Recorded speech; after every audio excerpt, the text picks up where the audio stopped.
बताते हैं कि जो सहजीवी संबंध होता है या जिसको हम सहजीवता भी कहते हैं वो क्या कहलाती है और इसको हम कैसे समझ सकते हैं। तो क्या होता है कि जो कुछ जीव होते हैं वो एक दूसरे के साथ अपने जो पोषक तत्व होते हैं उनको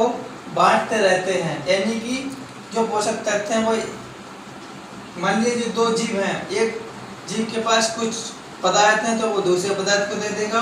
और दूसरे जीव के पास कुछ पदार्थ हैं वो इसको दे देगा। तो इस प्रकार से यह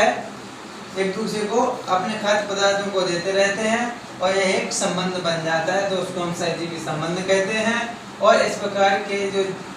आवास और खाद्य पदार्थों का जीवन यापन होता रहता है और उसको हम सहजीवता कहते हैं। हम इसके उदाहरण की बात करें, इसकी उदाहरण की, तो उदाहरण में आता है हमारा, आपने देखा होगा क्या, जो राइजोबियम बैक्टीरिया होता है, राइजोबियम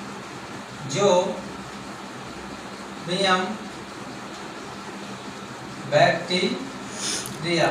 जो राइजोबियम बैक्टीरिया होता है, जितने हमारे दलहनी पौधे होते हैं, क्या, जितने हमारे दलहनी पौधे,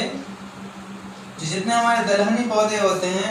आप दलहनी पौधों को उखाड़ कर देखिए, क्या आपने देखा होगा, तो उनकी जो जड़ें होती हैं, क्या,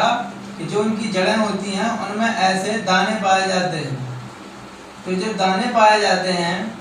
इन दानों में ही जो हमारा राइजोबियम बैक्टीरिया है वो